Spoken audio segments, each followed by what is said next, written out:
Good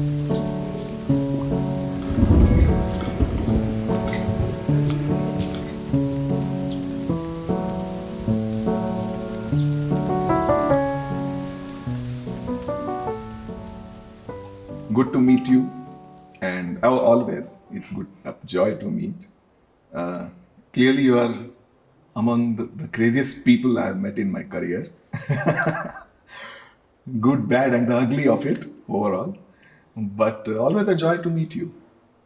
Thanks for hosting us in this beautiful home, and with you wearing the veshti and all. Is that This is veshti? my normal dress. It is. Yeah. Most comfortable. You wear this to work? No. Yeah, at home. Whenever I'm at home, this is what I wear. Yeah. Dhiraj, what were you doing before the world told you what to do? Or did the world tell you what to do? How was it growing up? Take us to the start, the earliest memories that you have about your childhood. Sure. You're making it seem much bigger than it is, but I'm lower middle class boy. My grandfather. I grew up with my grandparents. Grandfather was a typist in Times of India. He had only one job, and he stayed with it for nearly 6 decades. Wow. And so he was based out of Bombay. What would he do there? He was a typist. He was a teleprinter and fax operator was the technical title. And my father was a bank clerk at Reserve Bank of India. So grew up in a lower middle class family. Mom was a housewife. Grandmother was kind of the head of the household. My mom was 18 when I was born. So very young parents. Father was 23. So grew up in Chembur in Bombay. Had a really fun childhood in Bombay. So that's me. That's not all of you.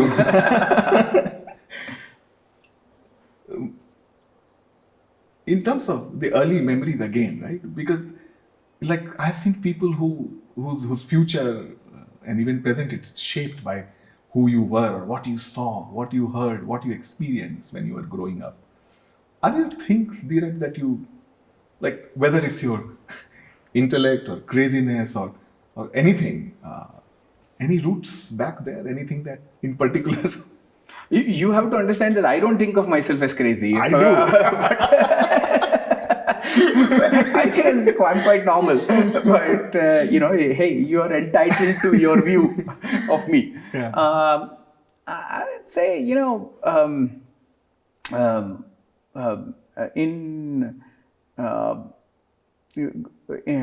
Bombay was a colony, growing up in a colony of apartment colony where your Ganesh Chaturthi is a big deal.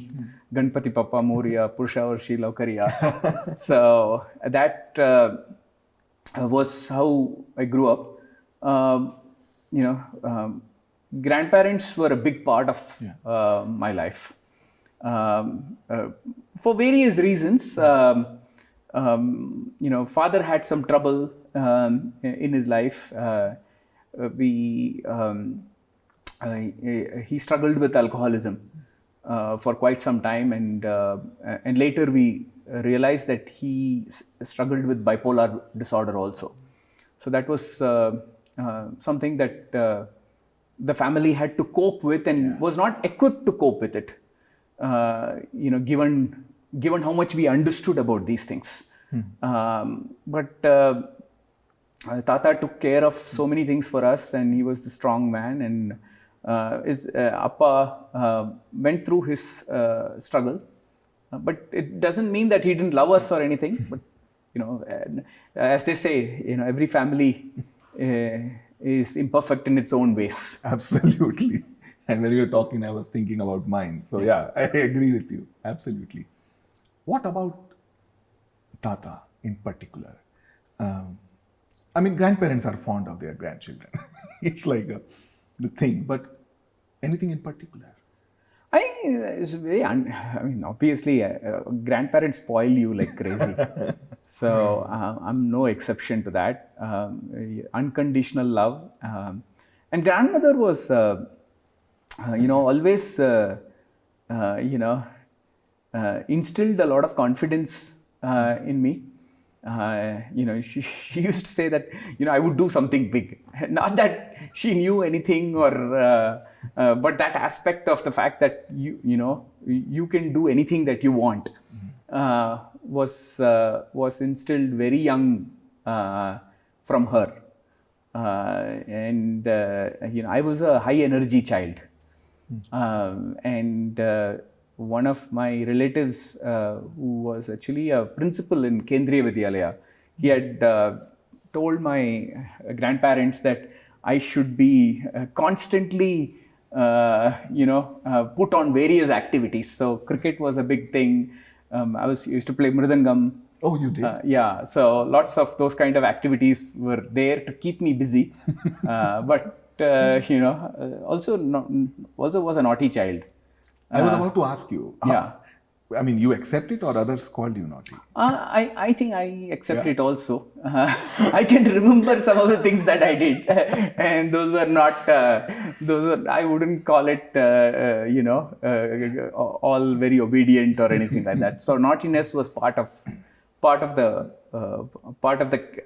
overall personality. Were you told what you should do? Or because we also come from a culture where there's a lot of parental and adult supervision कि तुम engineer बन जाओ, तुम doctor बन जाओ, and so on. वो कैसे हुआ? What was that for you? So the first half of my childhood was with my grandparents. The second half of my childhood, after like 6th or 7th standard, we moved from Mumbai to Chennai, and I was with my parents at that time. And Appa and Amma were, they would do everything possible to give me more exposure to various things. I used to play cricket. Not such a fantastic student or anything like that. So at some point, Appa was a very realistic person. So right after 10th standard, he came to me and said, boss, तेरा तो पढ़ाई इतना ही होगा, तो why don't you join LIC as an insurance agent? So right after 10th standard, when every other parent was telling their child to do IIT and this and that, and so my father was very practical, and he said, "Tu LIC में join कर ले, cricket भी खेलेगा, and it will be fun, and this is a good life, and you can, it's a safe bet." I guess that was the thing that motivated me more to prove him wrong, and more than anything else. And I kind of studied quite hard in 11th and 12th, and got into College of Engineering Gindi in Anna University in Chennai, which was at that point, at least, it was hard to get into. Yeah. And that shaped a lot of things after that in my life. Shaped as in everything good or good, bad, and everything? I think this aspect of good and bad is all things that we kind of make out of it. It is what it is, right? Every one of us is, has a journey, and when you look back, the dots connect, and so that's all I can say. But I wouldn't be where I am without my experience at College of Engineering Gindi. It shaped my thinking. The initial friends there I had. So lots of good things. Describe that world to me. Suddenly, I mean, after all this, you go to Gindi College, you see a different set of people, all of that. How was that coping with it? I mean, did you struggle, fail? Did you do well? How did that shape? So, you know, I'd worked really, really hard to get into College of Engineering, Indy. How hard? Midnight oil? Yeah, lots of, you have to do what you have to do to crack those exams and stuff like that. But right after getting in, I started freaking out. And the independence was something that first time I was experiencing independence, and that was not I didn't know how to cope with it probably. And had a lot of fun in College of Engineering Indy, and uh, uh, but it did so I was in a hostel for the first time, and that did change the way I looked at things quite a bit. You're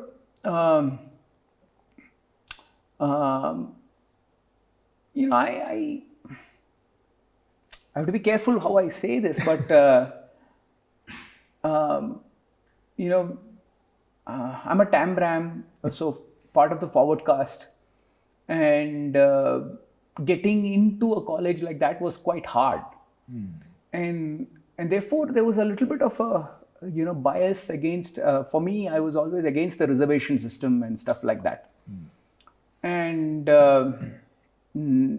went to College of Engineering Indy, and in the hostel there saw a lot of people from various parts of the society, and there the more I became friends with some of them, they were from smaller villages in Tamil Nadu. I recognized that I was, I had an unfair advantage as somebody from a forward caste. The society itself in which I was born was always talking about education. These were people who were kids of farmers. They were from a different world. Yeah. And for them, they probably needed, that sort of social justice in form of a reservation or something like that to make that happen. So that was the first time I actually changed my mind on some beliefs that I had, and it and some of my best friends are from the college in the hostel, and I think it did shape my thinking. Well, like up to this point when you came to college, I think pain and suffering also shapes us in some form or another, right? Or what Sure. we experience. At least with me, it's been that way. Sure. Anything in particular, your idea of pain or suffering or joy? Too Nothing? early at that time, Too early boss. there? Yeah, I'm a 21-year-old. It's an 18-year-old to 21-year-old. Happy-go-lucky. Every day was something. Was a new experience. Lot of fun. I think just looked at life as an adventure at that point of time. Nothing more than that. You met Ambika also around that time? Yeah, so at college, I was 17 and a half, 18 when I first met her. We shared the same rank in our class. She from the top and me from the bottom. So we met at College of Engineering Indy. So yeah. Oh, man. And so it was a good cohort. You had everything. Was there a point in time when there was something which was shocking to you? You are going on an adventure, like you said, 21-year-old, and then like they say, right? I mean, rubber hits the road, kind of a thing, in a good way. But for you, were there any jolts, or suddenly you said, "Oh, okay, ऐसा भी होता है क्या?" No, I think I was a product of that time, and going to America was a big deal. You were.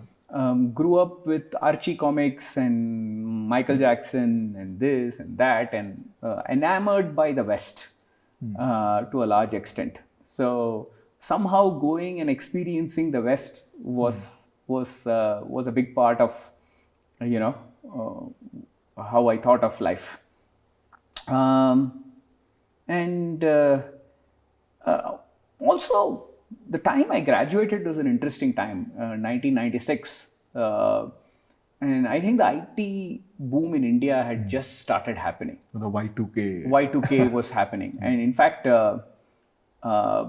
TCS, the year before, TCS hired probably 5 or 10 people from my college. My year, out of the 500 people, they hired 450 people. Oh. Like they just mass recruitment hua tha. So, I don't know if I would have got a job, but, I still have a lot of respect for what TCS did for our society. TCS, Infosys, Wipro, all of those companies, because I think it took middle class and did something for them that they would otherwise probably not have had. And for me, though I didn't join them, the fact that I had a job gave me confidence to do a lot of things. Oh, but did you pick an offer? Yeah, TCS, the offer was there. I had to join them after graduation. But I also got a research assistantship from the US. And I took that and went to the US. What were you seeking? This was a good job. You could have stayed there. I just wanted to, go and experience the West. I wanted to see US. That adventure was there. How was that adventure? It was fantastic. I would say I won't be who I am without, America shaping me, for sure. The ability to, dream about anything and make that happen is something America does instill in you. I went there with like $75 in my hand and a research assistantship, like many other people here. And it welcomed me. It allowed me to, learn very differently from how I had learned. The university environment has a lot more abundance in it in the West. Went to work initially at PricewaterhouseCoopers as a programmer, and then got my MBA at University of Chicago, which was a phenomenal experience. You get to take courses under people who are Nobel laureates. Yeah. And post University of Chicago, got a job at a strategy consulting firm called Booz Allen, and was there for about 18 months, after which I started Mu Sigma. Wondering mind. Yeah. Not all who wonder, not all who are, what is that? Not all who wonder are lost, or something like that. Yeah, something like that, yeah. And you got married before that, right? I got married very, very early. I was married at 22, I would say. Yeah. Okay. And so you finish your MBA and you get this Booz Allen job. Then why would you become an entrepreneur? Everything is going fine. Sure. Everything was wonderful, actually. Yeah. I enjoyed my time at Booz Allen.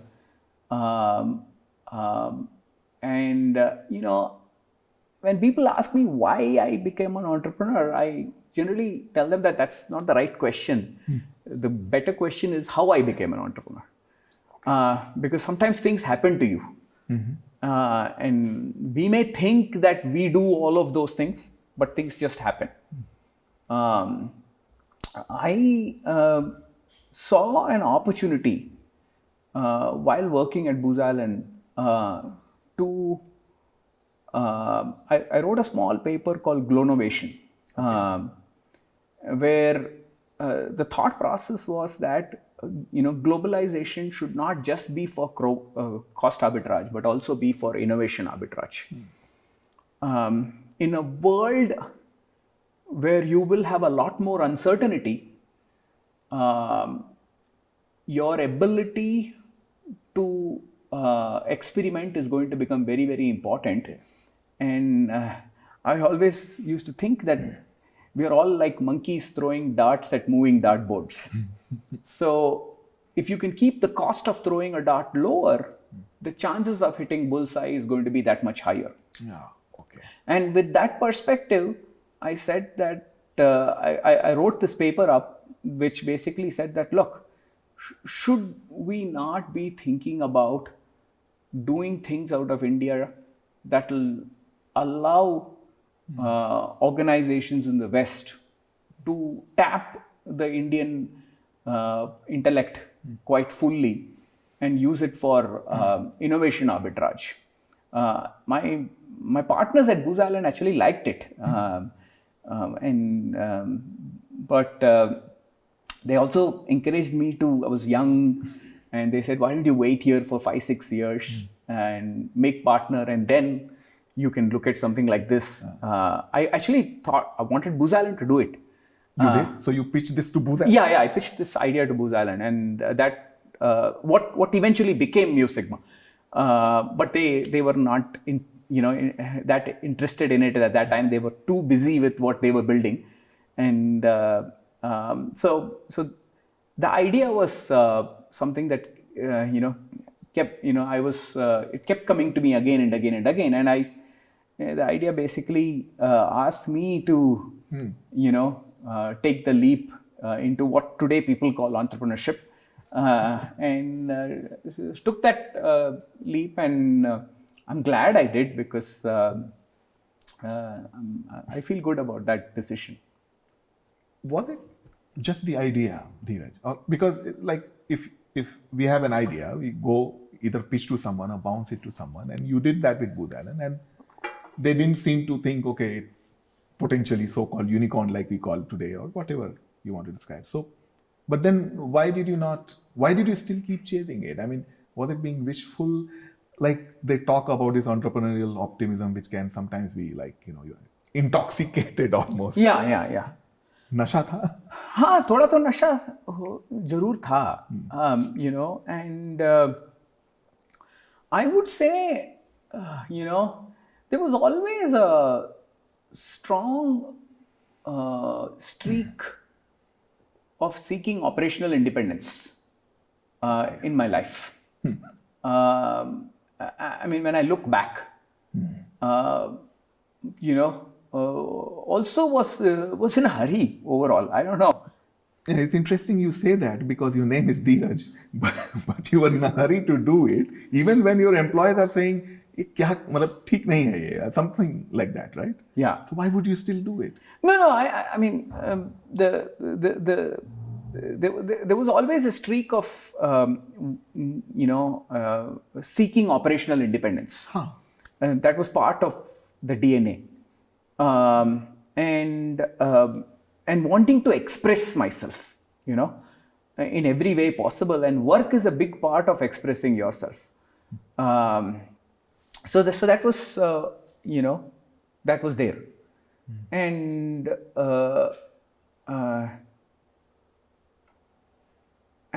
that's all I can say. I don't know what else to say. But was that enough to become an entrepreneur, an idea?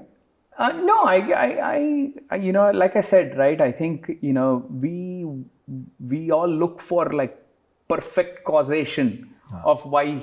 That's why I'm saying that things happen to you rather than you make things happen.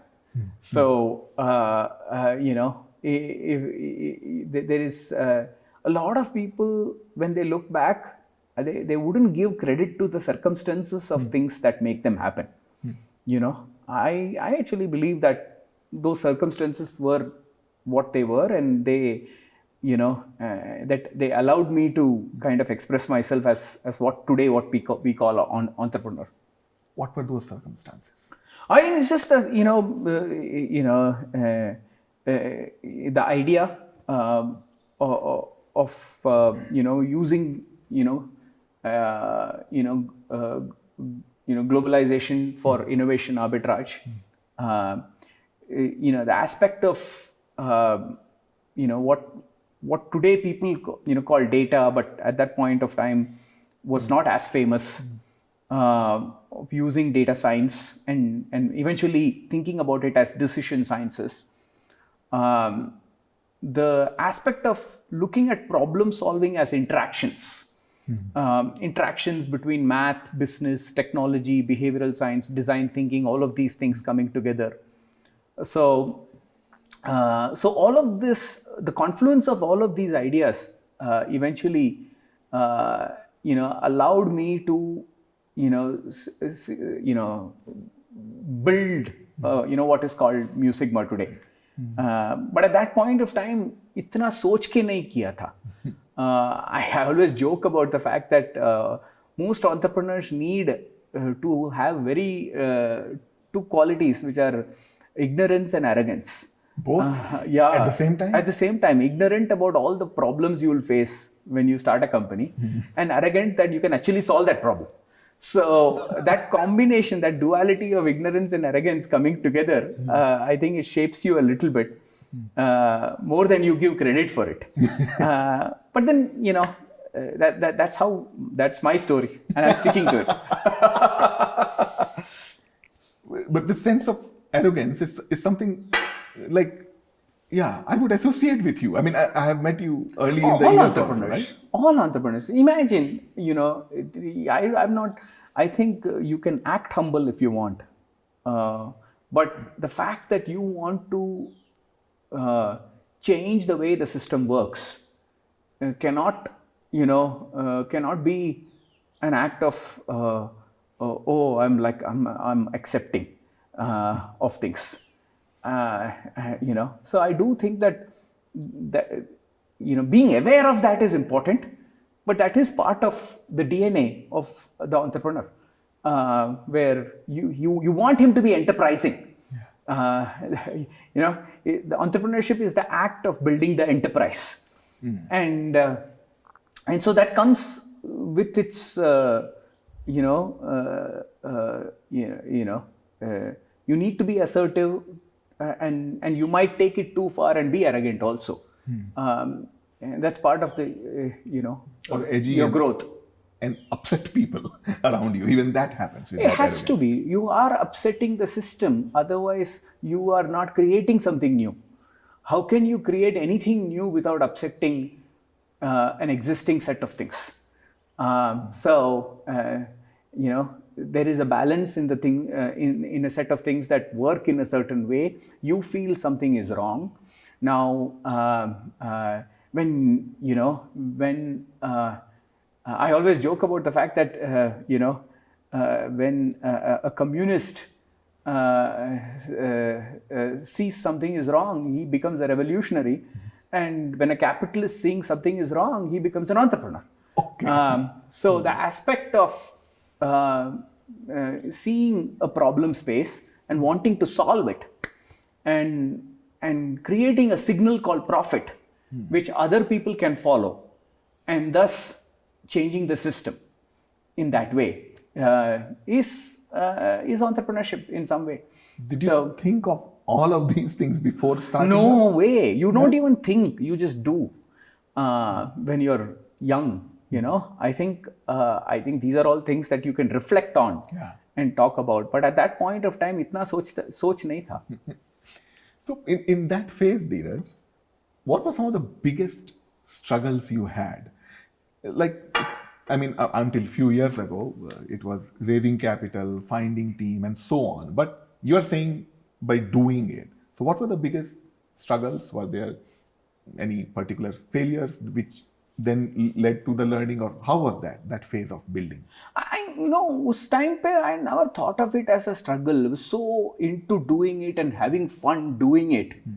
So I wouldn't call it a struggle. Is when you feel like, you don't like it. At that time it was fun, just going through that journey was a lot of fun. I think if I were to look back, in the beginning, you getting clarity around the idea itself takes some time.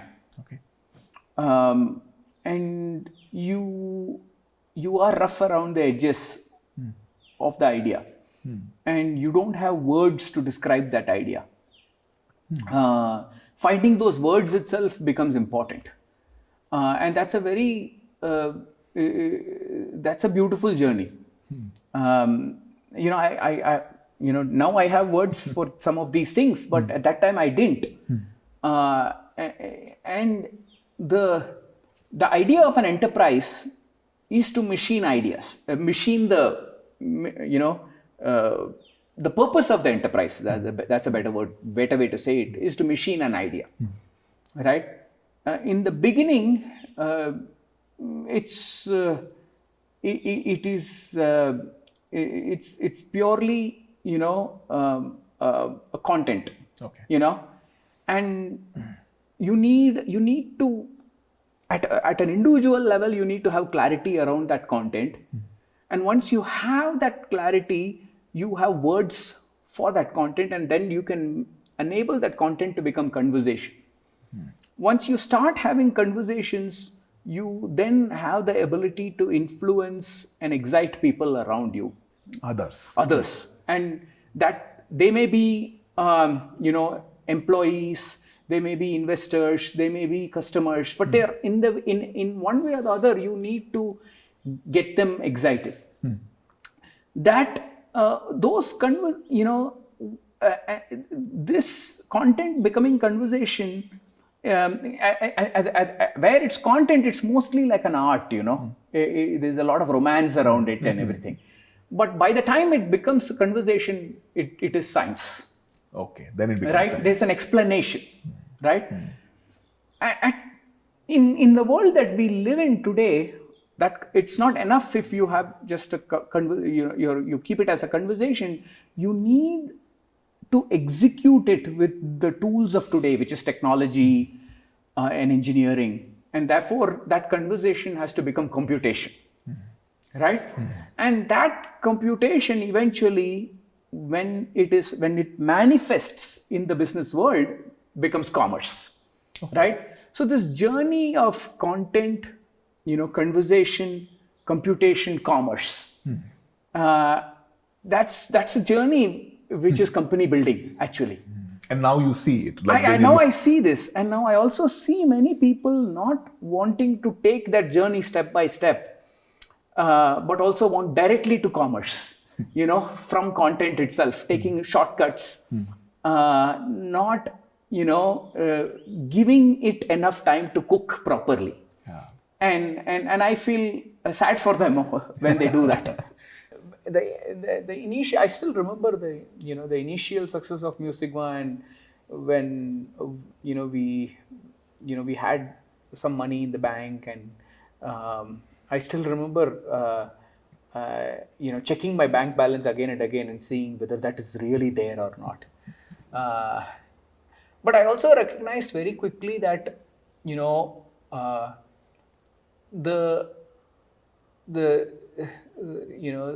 friends that you had, with whom you would share your problems with and all of those things, you didn't share those problems with them anymore.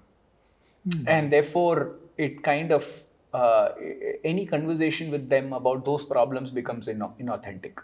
Oh yeah. And at the same time, you are not used to wealth, and therefore all the people who are very comfortable with their wealth, you are uncomfortable with them also.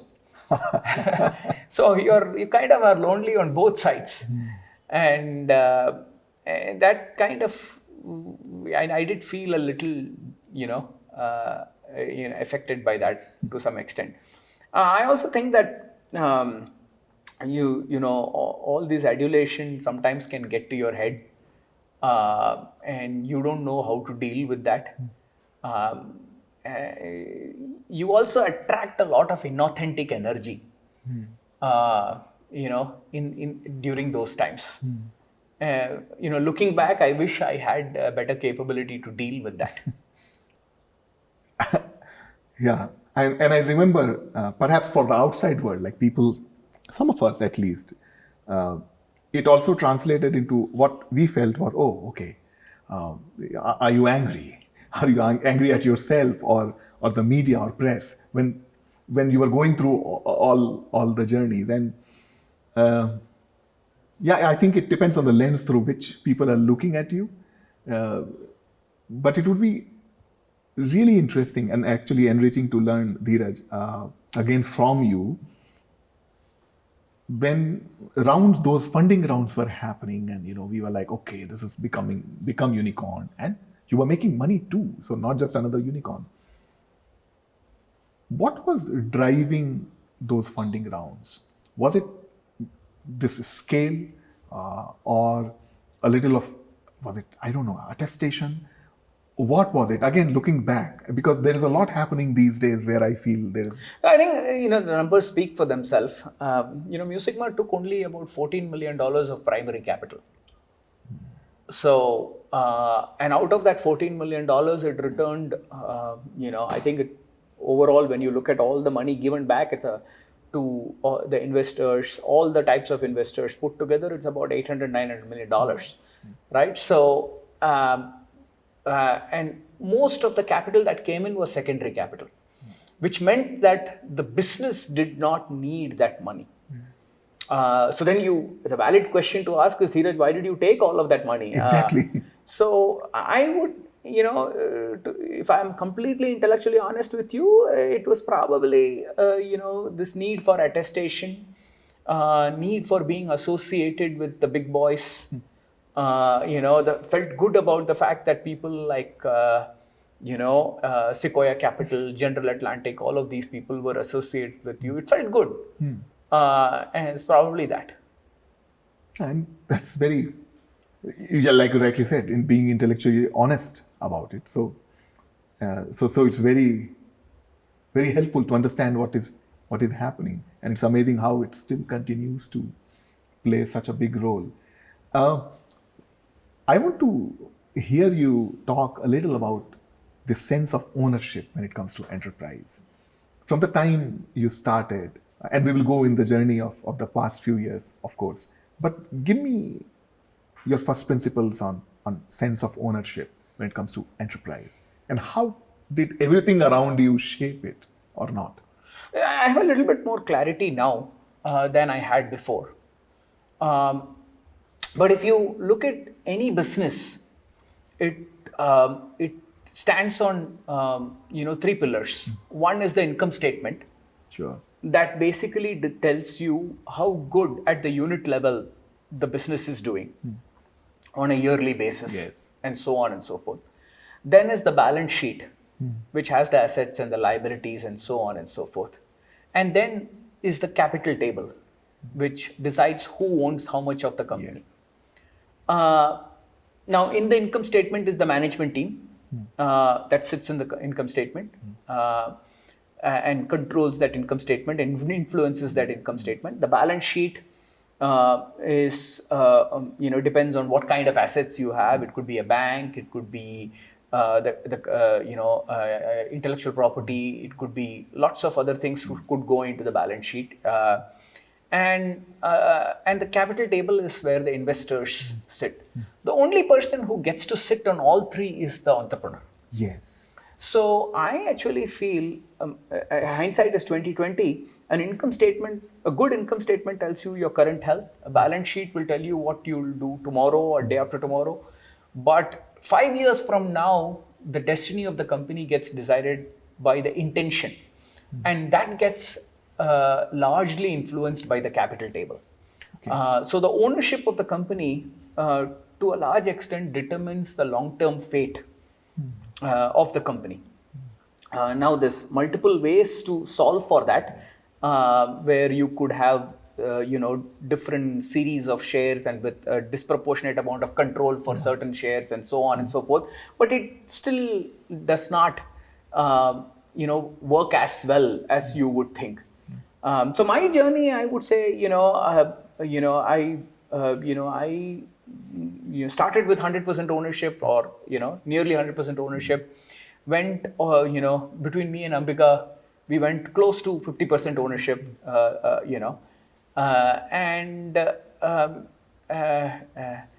and then because I went through an unfortunate personal event where Ambika and I separated, my ownership was reduced, and that put a lot of stress on the company, and I could feel that. And that's when I recognized the value of ownership in a big way. And I'm very thankful to Ambika because despite all of the problems, she was. I think she made sure that we settled things between ourselves, and where she allowed me to keep the company, and compensate her with cash. And I still remember in our divorce settlement, I just signed wherever she wanted me to sign. I never had a lawyer on my end, and I think she also treated me in a good way, to in making sure that the company was kept safe, I would say.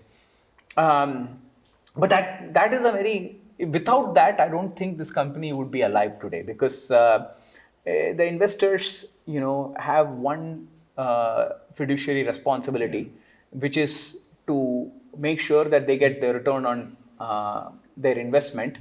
And they are all on, their fund life is anywhere from 6 to 7 years. In many cases, you can extend it by 1 or 2 years. So they need an exit. So you can't blame them for that. So, I realized that, without that ownership, without being over 50%, I don't think this company could have survived its difficult time. Yeah. And so that's something I would say is very, very important. But I also think that I can understand when entrepreneurs take in lots of money because their business model does not support them to be self-funded. But if 15 years later, if your business model is still not profitable, then there's something wrong with the business model. Clearly. It's very fascinating what you are bringing up, because when I was listening to you, I was wondering mind like you. So here is an entrepreneur, not just you, anyone who wants to build an enterprise. You have a certain idea, and like you said, you are trying to express, and there is a journey. But then you have partners who will have different lenses or fiduciary responsibility, like you said. Dhiraj, how do you balance these worlds, or are there first principles? In your case, you talked about ownership, but how does this relationship, how to deal with this? I think, I developed a lot of clarity in the last 5-6 years. As I went through,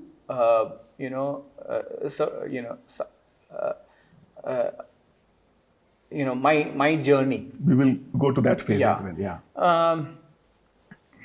But I'll try to capture this in a quick manner, which is that money is a representation of value created in the past.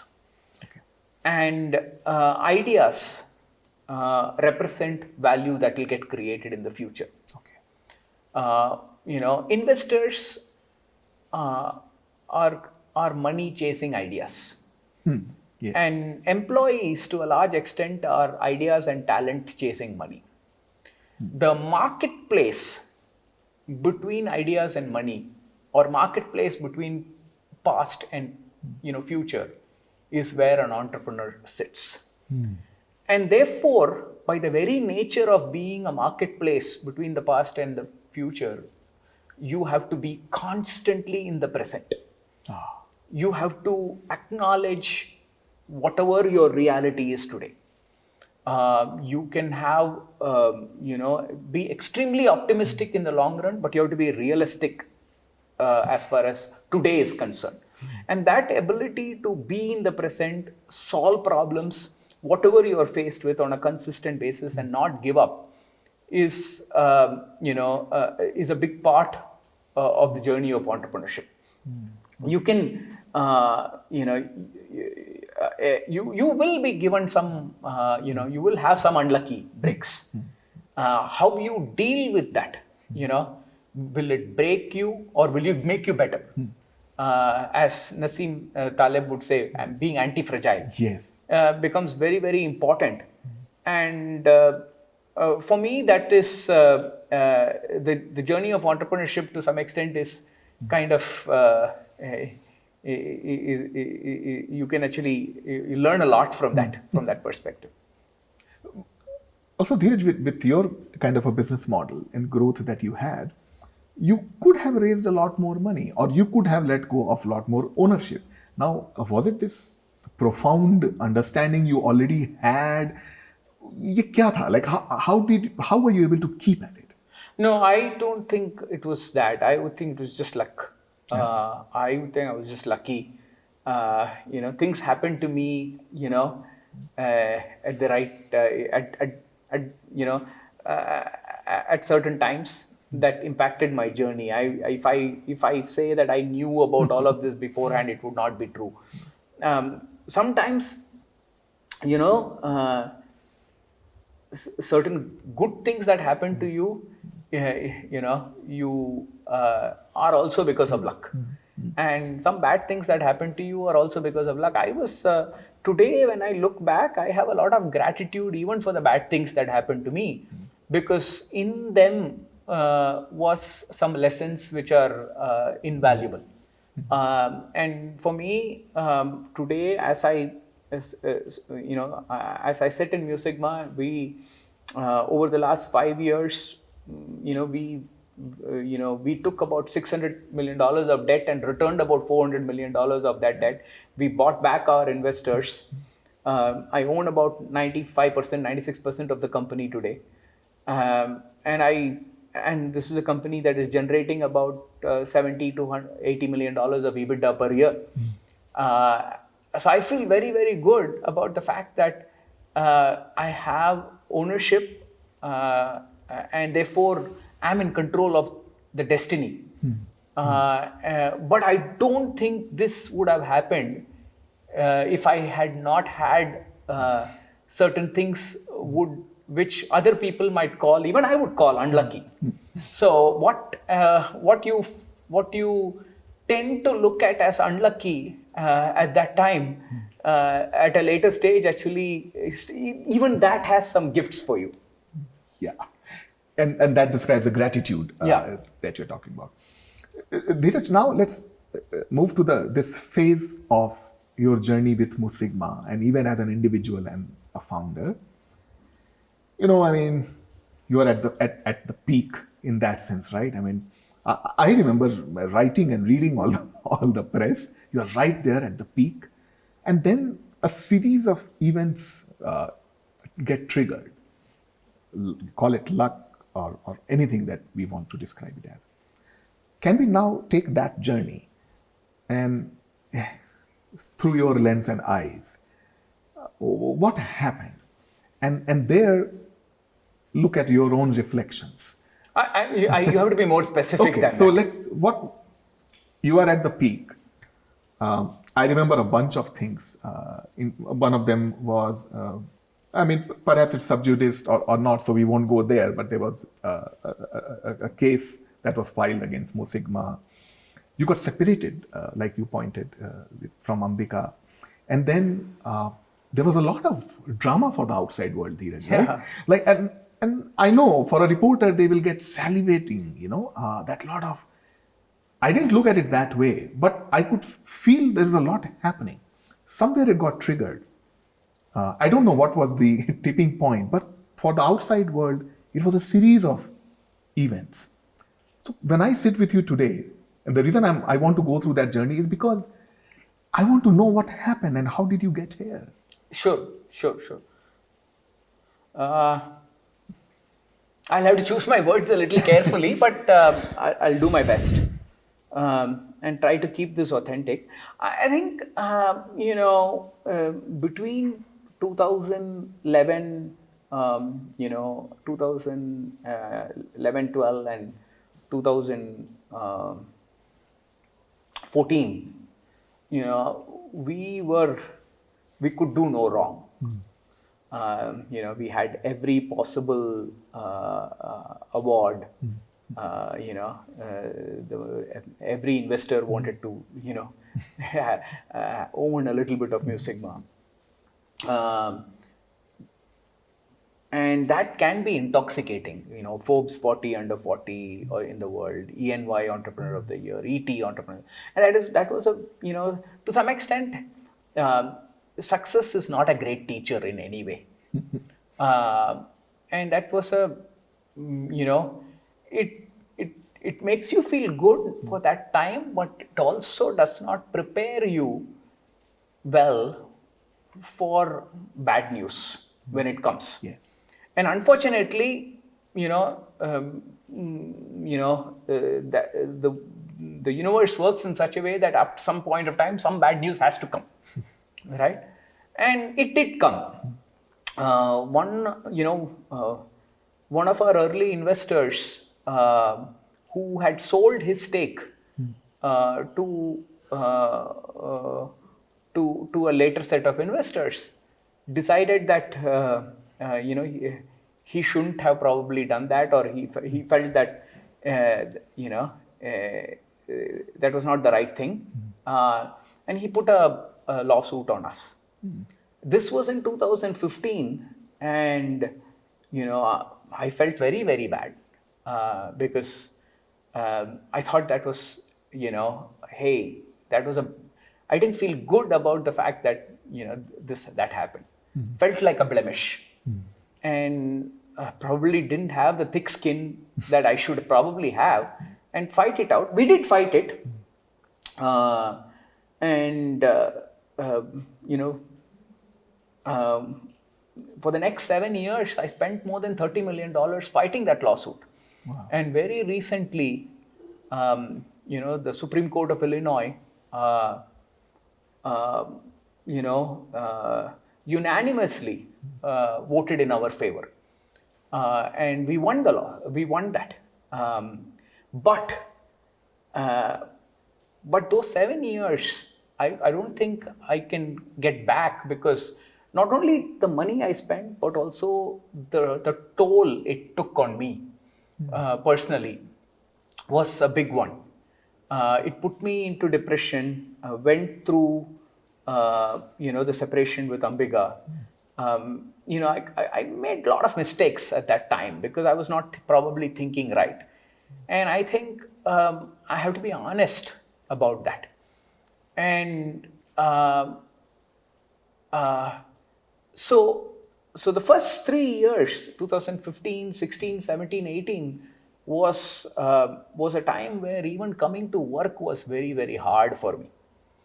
And between, slowly between 18, 19 and now, we rebuilt the team, took on debt, gave exits to current investors, and again started experiencing growth in the company and so on and so forth.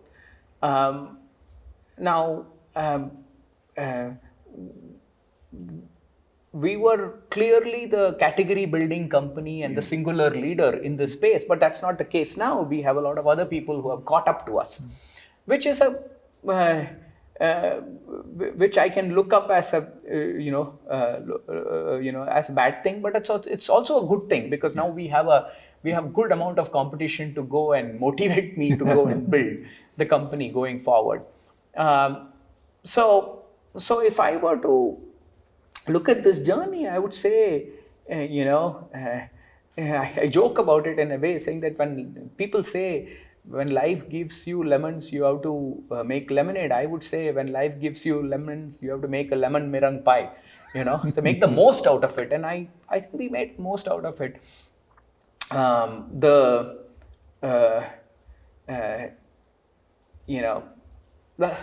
what I'd say. Dhiraj, and you give me this space and freedom to probe like a space mission, because I think there is a lot to unlock there. Like, I now sit with you and we are having this conversation, but what you describe as a phase of depression, for example, I, it can be existential. And I know of people for whom it has been existential. Can you talk a little bit more about what were you battling and how was that, and how do I find you now on the other side with this mission? And you are leapfrogging this, but it's not a small thing to, whether I look at your cap table or I look at you as an individual. But before we get to this anti-fragility part, give me the fragility part. What happened in those months? You have to break down. I think all things break down, and you are part of the universe, and you must break down for you to be rebuilt. That's how I see that. And one of my friends said this to me: Musicma always needed a pause, but you took a really hard pause. And I would say going through that phase started by making me look at myself from a physical perspective. I was very overweight. I needed to take care of myself. I probably, if I had continued that way, I would have had a serious physical issue.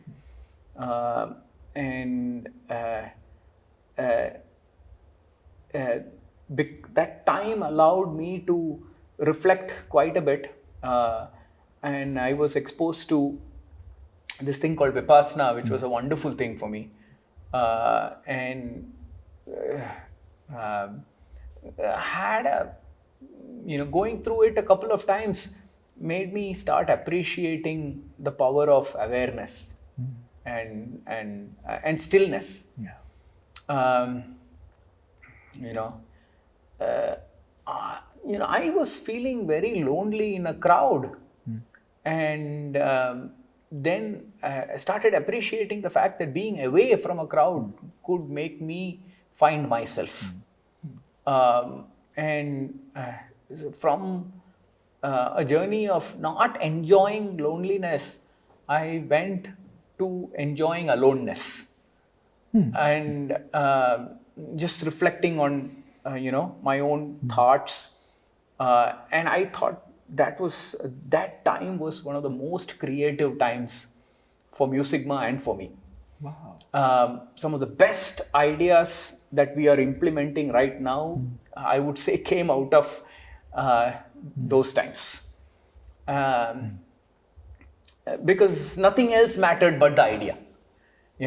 You could actually cut all the noise out, saying that theek hai, I still found joy in the idea of Musicma, and that's a beautiful thing. Yeah. And you really know how much you are in love with the idea only when you are tested, and by everybody around you is telling you that, hey, take a SPAC and get out, sell it to somebody and get out, and you still want to be near the idea because you feel you owe more to fulfilling the idea, and that I'm very happy that I stayed. I don't know what the future will hold for me, and I don't know how I'll do it from an economics perspective. But I'm very proud of the decision I took to not be purely economically oriented, and continue to hold on to the building the company. So I'm very proud of that. It must have been a lot, right? You talked about the separation from Ambika. There were a lot of exits, I remember, around that time. In fact, I remember people from Musicma going out to build companies and create startups. At some time, they felt like very similar, again, as someone who would watch things from outside. That happened. Separation happened. So one is, of course, please let me know how did you not rationalize what happened in terms of reflection, but more importantly, Dhiraj, there is victimhood, and then there is surviving it, or anti-fragility thing that we use. Sure. So why were you not thinking like a victim? Why did you not say, hey, ho gaya? No, I did think like a victim. I felt that some people were treating me unjustly. वो सब तो होता है. You go through that round of feeling sorry for yourself. वो सब किया हमने भी. करना पड़ता है यार. Maybe that is also part of the survival game. Who knows?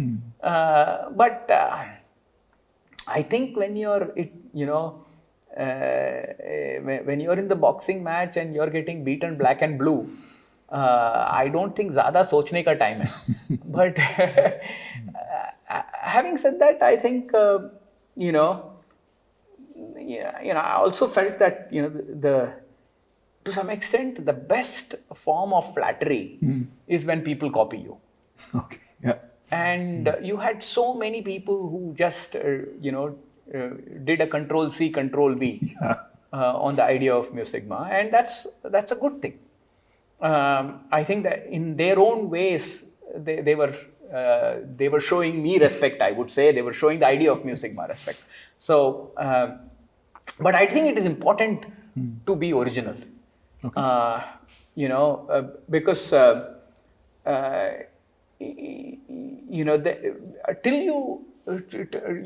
it's easier for you to be transform yourself when you are an original company than you have because the 0 to 1 journey. Yes. And what it takes, fundamentally what the foundation is. When you're not put that into it, I generally find that the copycats will not survive, and that journey of constant transformation. So what was your question? Yeah. Sorry. No, you answered that partly, Dhiraj. And we are just going through that phase. It's like a journey of conversation. I think you also stopped being the CEO of the company for a while. Or, no, that's not. For us, it was baffling. I mean, no. from outside, it was, let me be very clear. Yeah.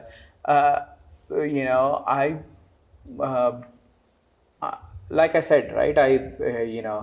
When things between Ambika and I were not going well, that was a time where I just wanted to step back completely, give her, the CEO-ship, and just, didn't want to be as hands-on.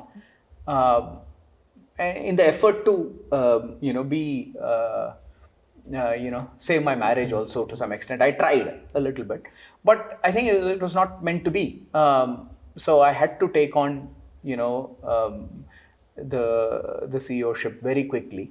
But it was only a matter of like 4 or 5 months where I was not, the CEO. And they were all the reason for you to exit, including perhaps if I were an investor in your company, I am not, and I was not, I would like to get out, or I would even would have liked you to get out. I think, to be fair, all the investors at one point of time came to me and said, why don't we just sell it? And it was also it was a good, prudent advice from them. Because, from a pure economics perspective, it might have been the better decision, right? But it was not driven by only the economics. And this is where your perspective of,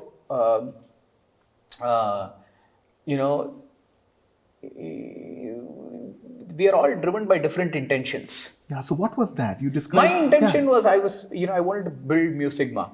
Until the idea was not, fully there, I was not going to feel satisfied about it. So I felt that there was still work to be done. So did that pull you out or through this entire time? I do think that helped me because that was at least, that was an anchor in the storm. The idea of Mu Sigma and my love for it to some extent was my anchor. It helped me, deal with the storm in a good way. It helped me raise debt. It helped me over the last, so-called difficult 7 years. We, uh, you know, uh, uh, we would have generated about 700, $800 million of revenue and $400 million of profit. So this is during the difficult years. Wow. So I think so the business was very kind to me, I would say. Even though I was not probably the best manager for the business was very kind to me. So to some extent, I would say that the idea of Mu Sigma deserved better from me. That's how I would put it. So during this period, Dhiraj, the business kept happening.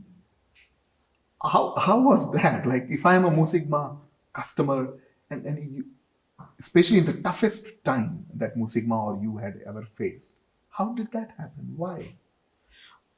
I think it's a testament to the idea of the company, and it's not, and that's also why the idea was good enough to not just build one company but build a category, right? So you had uh, more than 14,500 people who went through the doors of Mu Sigma as a university. Okay. We had 10 consumer internet companies in India who were unicorns, and the head of analytics for pretty much all of them was an ex-Mu Sigma. Wow. Uh, the uh, there were a few people who were part of my management team who took a lot of our senior leaders and middle management and kind of hollowed up the company a little bit, and that hurt us quite a bit during 2016, 17, 18. So it was not that we didn't get hurt. So our revenues did fall. So our highest revenue was about $185 million, $180 million, and our lowest revenue was about 110. Next year we'll do about 150. So we are now on the way to recovery. But having said that, during all of those years, the we didn't lose track of the business model. Okay. Which was that this is a company built by the young, for the young, of the young. So we kept focus on that, and we kept focus on the fact that it's all about getting young people and training them, making it happen, and so on and so forth. Second thing was that we wanted to build up just an analytics company. We want to build a company that changed the way people think about problem solving. Okay. And so there was a bigger purpose, rather than just, be excited about Mu Sigma as an analytics company. We wanted to see if we could change the way people thought of problem solving itself. And that larger purpose kept us going. Yeah. And there was a good set of loyal customers of Mu Sigma who were open to seeing the company's vision beyond its current problems. I see. And that, that loyalty from those customers kept the company in good stead, I would say. Wow. It's one thing for you to have faith in the idea, or investors or anyone who is invested in the journey to have faith or not, employees, but for customers too. That is definitely something. Yeah, but the good part about customers is that they constantly get validation from the work that we do. And they were getting that validation throughout this journey. And that was a good part for us.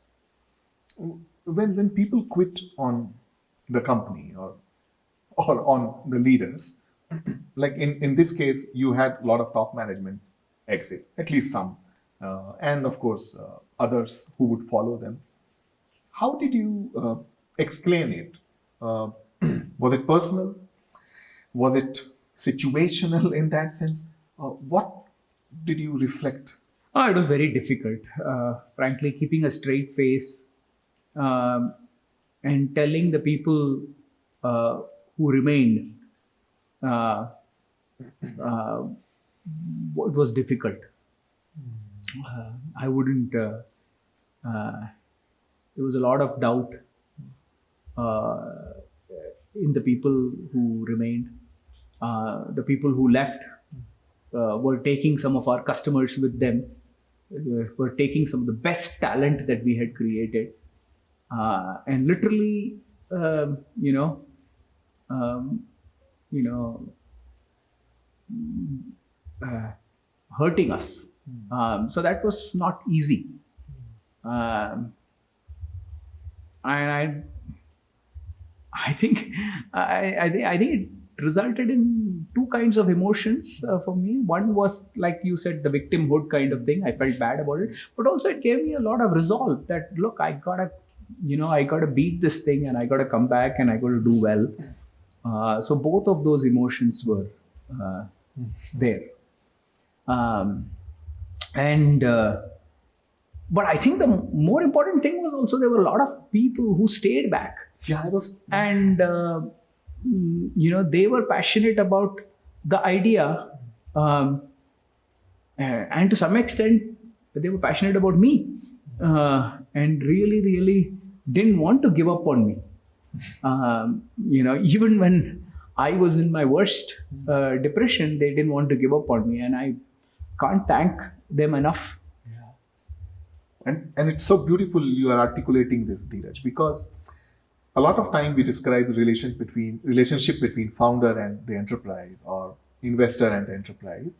But what you are talking about now, those who stayed back in the worst years of Mu Sigma, or even for you personally, that's quite a faith. How do you translate an entrepreneurial love for the idea into employees who would hang in? I mean, I think employees are no different from the entrepreneur as far as their relationship with the idea is concerned. Um, they, um they can love it the same way the entrepreneur does. Uh, I don't see any reason why them not to have that. They may not have the same risk taking capability, uh, but that doesn't change their love for the idea. We had some of the best minds in Mu Sigma, and these were people who thought beyond the immediate crisis, and kept the faith. and the other thing we see as like a normal in the ecosystem these days is teams quitting companies as and becoming entrepreneurs with similar or same ideas. You talked about originality. Uh, as a founder, it can hurt. Um, and like you said, it can be a flattery if you want to take it that way. Uh, but as a nation, as a country which needs enterprises, uh, it makes culture a little unhealthy. Don't you think so? I agree with you on that. Look, I think uh, Startup India does suffer from a lack of originality overall. We, we have mostly made companies which are lookalike models of the West, and in some cases, we have made lookalike models of companies that have been in the country also. Like in case of Mu Sigma, when a bunch of companies got created with pretty much the same business model, uh, based on the fact that Mu Sigma was going through a little bit of a difficult time. But that's part of the game, you know. But overall, for the ecosystem, I would say the ecosystem learns from the diversity of ideas.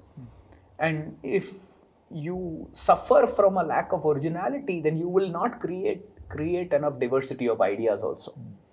And that means that Startup India is going to struggle from that perspective.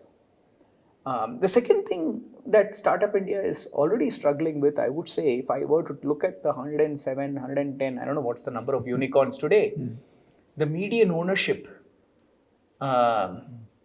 is somewhere in the 10 to 20% range of the entrepreneur.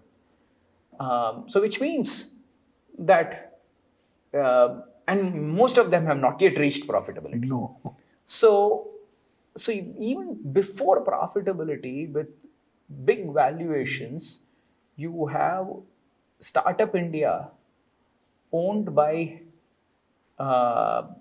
investors who are endowment funds and pension funds in the West.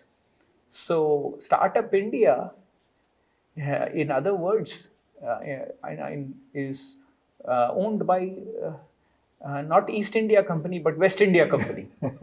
So I do see that as a big issue. If we were original more, the propensity for profitability would be higher.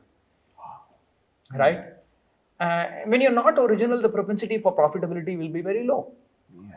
And that means you have to get, you're sustaining your existence on ventilator capital. I call it ventilator capital, not venture capital. You are on that ventilator. And that's not a good thing for the organization overall. Okay. So, Dhiraj, this valley that you went through, so many reflections and realizations, coming out on the other side, why was it important for you to do this again, buyback? And I'll call that the crazy thing again, but why did you do it, and what did it mean to you? And then also help me understand the purpose overall. बस आपका question में ना वो जो other side है ना, जिंदगी में कुछ अदर साइड नहीं होता, यही है हाँ. As it is. Yeah, it is what it is. No, I think it was the right thing to do because we had investors who needed an exit. Even though I controlled their destiny, I didn't want to hold them. When their fund life was getting over. Yeah. So giving them an exit in whatever way I could was the right thing to do for them.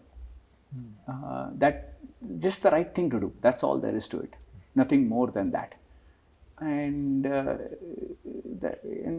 then the company can go on to do what it needs to do.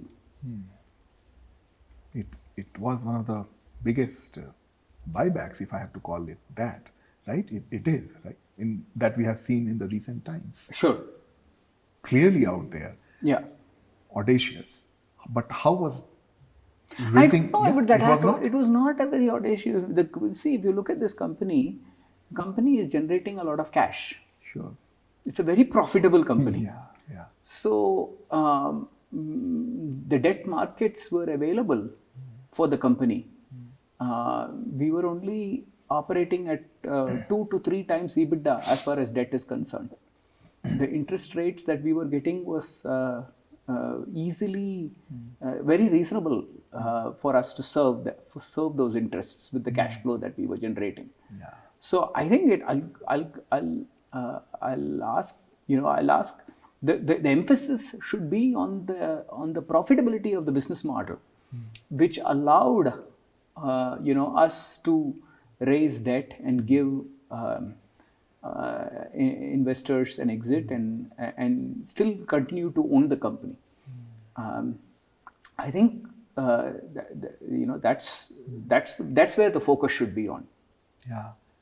And you're right. Even if it's in hindsight, that because of that focus, all, whether we call it survive, you survived, and then you could think. Yeah, we got a lot of things wrong, but we got a lot of things right too. And the things that we got right were, overweighed the things that we got wrong.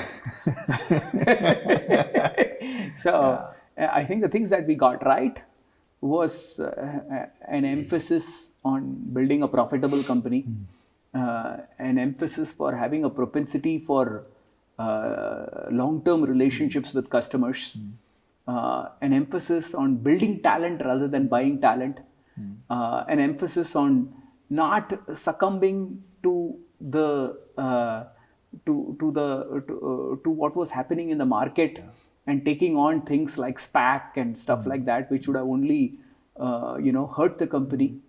I think we at some point there was a switch that had turned on in me, which said that now it's not going to be about 40 under 40, it's going to be about 80 under 80. And when I'm 80 years old, what would I feel proud about? And and that's what I was thinking, and I think that clarity did help. And we should do another conversation when you turn 80. Yes. Love to reflect Yes, back. absolutely. No, you are right. I think sometimes we glorify these things as crusade or all of that. Yeah. But is there too much of heroics attached to entrepreneurship? Like in the way we look at it or in the way it is described? I think there is a scarcity quotient in entrepreneurship. Very few people, first of all, do it. But the scarcity quotient of entrepreneurship is the scarcity quotient of present moments. Yeah. For there will be a lot of past and a lot of future and very little present. So if you were to take my previous analogy of entrepreneurship as the marketplace between the investor world and the employee world, there is a natural scarcity quotient around that. So there is a lot more focus on that because of that reason. The second thing is that the ratio of success to failure is so skewed against success that it makes it this thing. But I think if you were to take entrepreneurship and if you want to celebrate entrepreneurship, I think you should celebrate all the stories. Okay. And I think press doesn't do a good job, I would say, in celebrating failures. We talk about it a lot, but press does not do a good job in celebrating failures. Press does not even do a good job in celebrating a company building activity. It does only a good job in events like raising money and so on and so forth. So I feel those are the things that the ecosystem must change. Investors want lookalike models. They don't want original.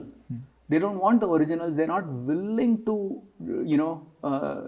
give credit to originals. I think all of those things, if it changes, I think the overall ecosystem for entrepreneurship will be benefited.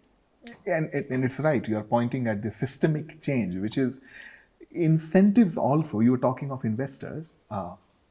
Even if you just look at the 2% management fee, and they're described as risk takers, but a lot of time we find founders are the only ones who are riding all of that. But even founders today are not taking the risks that they should be taking, because everything is subsidized by a pension fund somewhere in the West. Yeah. So I think the 2% management fee encourages more capital to flow through the pipes rather than good capital and good companies being created. So I feel there is clearly a case to be made for changing these incentives structures. For example, I would say the management fee should be the average of what the CEOs of all the companies of that fund is making. Why should a venture capital firm make 2% management fee? It should if there are 10 companies in that fund, what is the average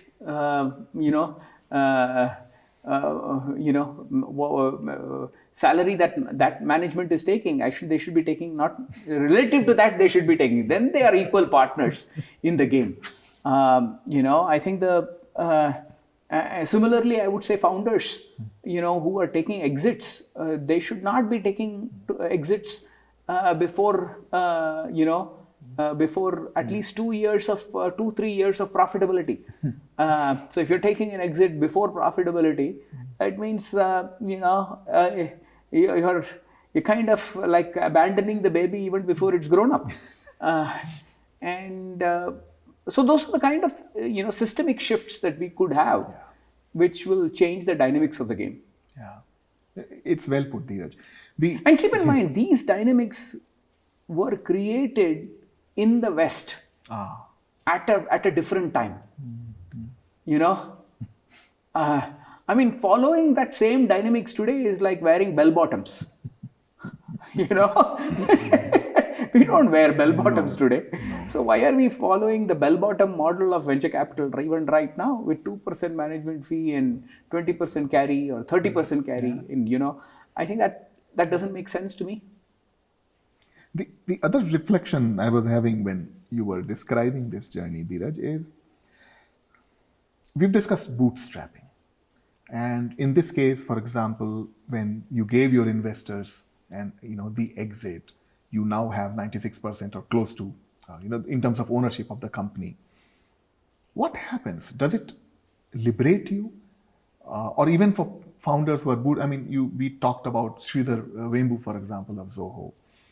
And now having gone through that journey and where you are, what is it? Is it liberating or what is it?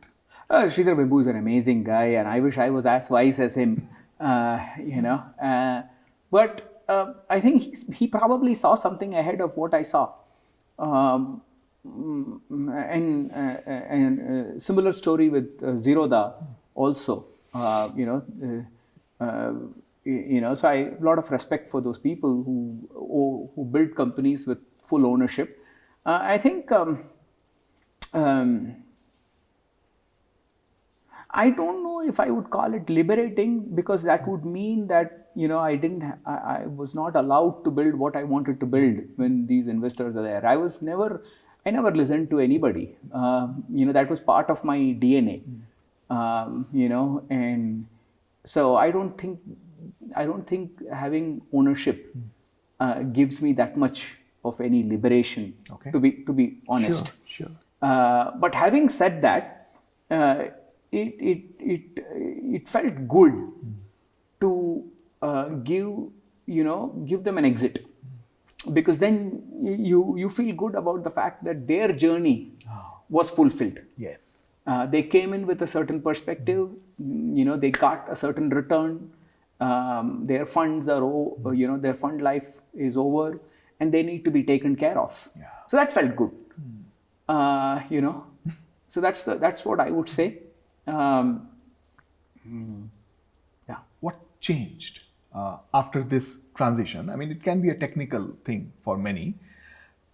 When you started owning this 96% of the company, what changed? Mindset, you are saying it was still, you had the liberty to do whatever you wanted. Yeah.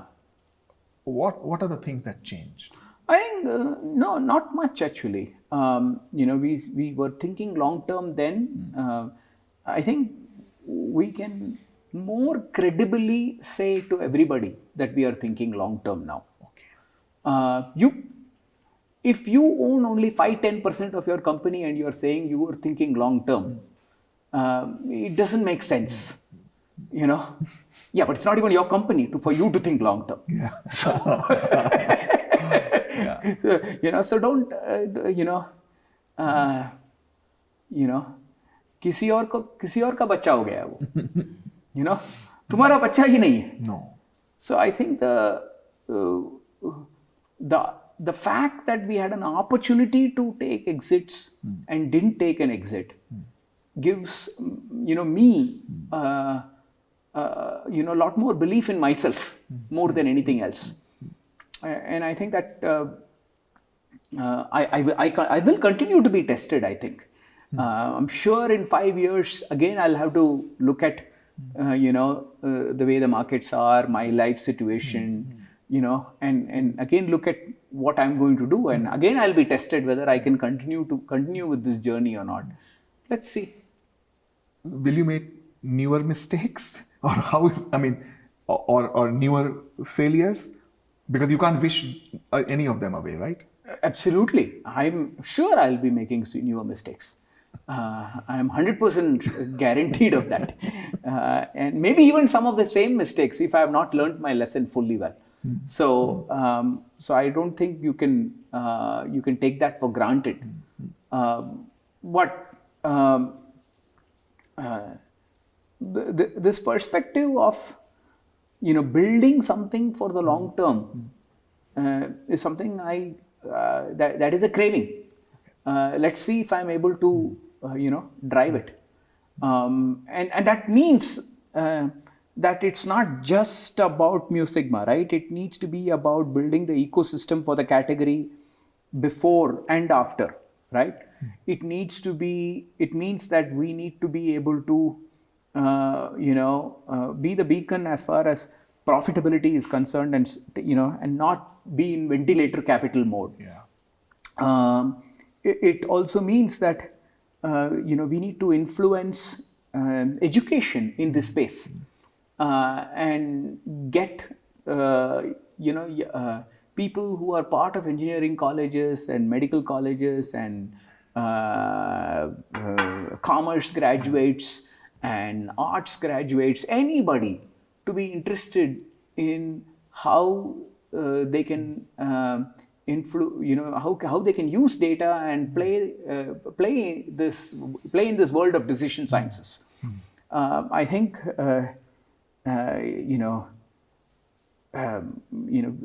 we are, as a population, becoming more and more algorithmic. Yeah.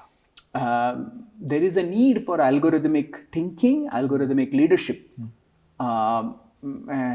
If all of that will mean that we should start seeing the world of problem solving very differently from how the people in the past did.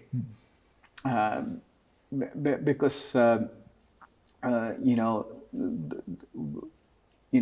are no more in this world of bigger is better. Oh yeah.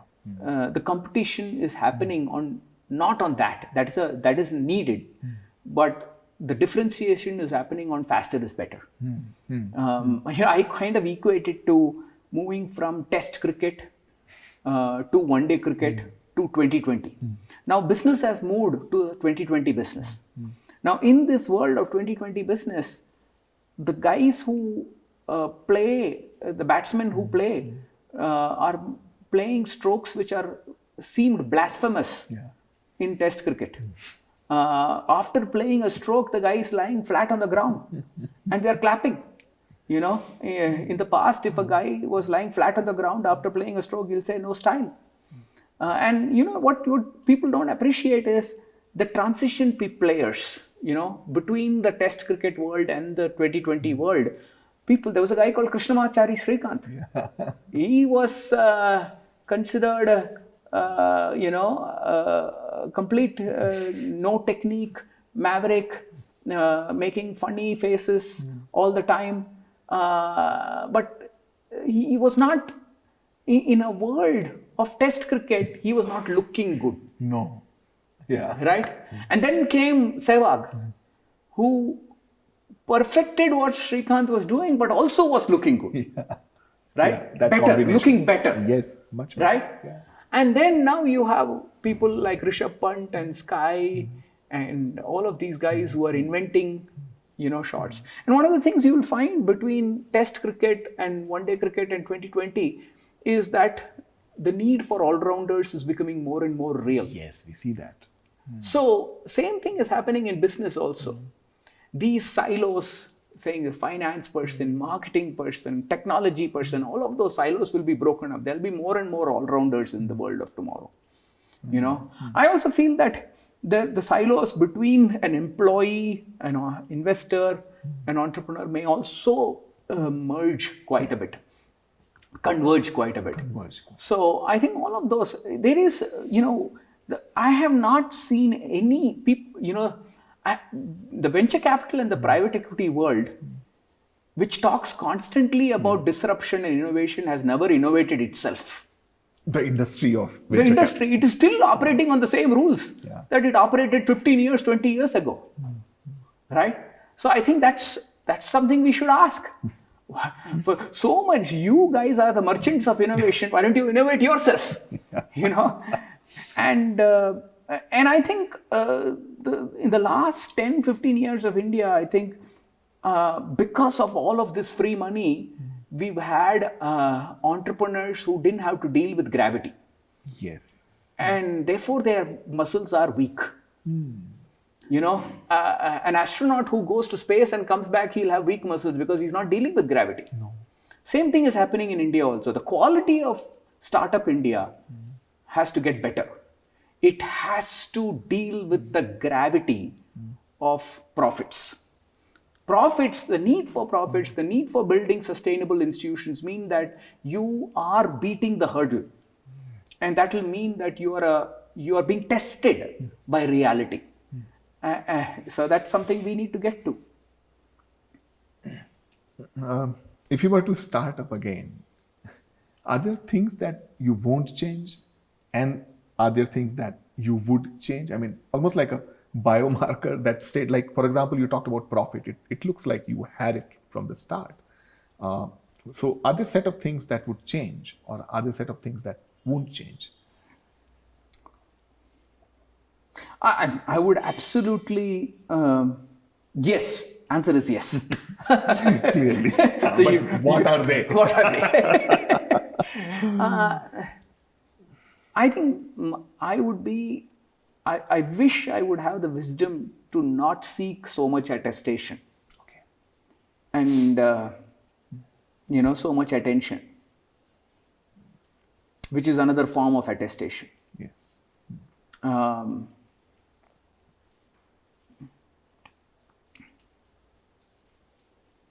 That's one thing I would want to change from my past.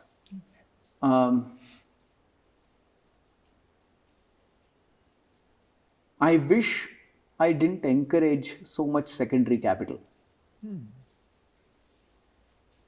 which was connected to the first point.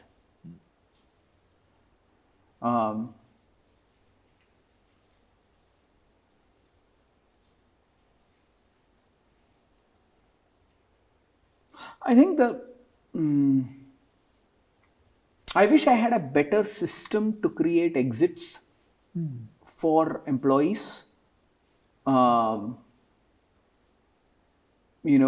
Because if you give a lot of money to people in one go, I think their whole mind space changes quite a bit.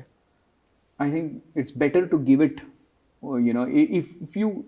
if their mind space is the mind space of employees, I think it's better to, time it a little better, I would say.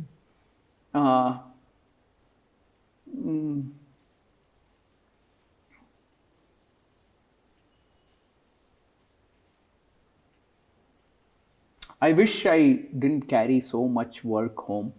Yeah.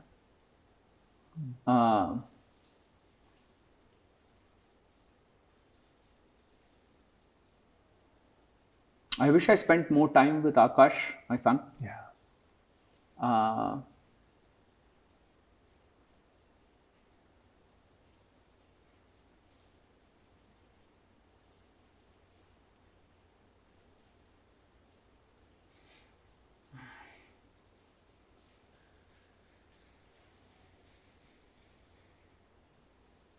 I wish I took help when I was feeling lonely. I wish I was open about it. you know, I wish I was more open about it.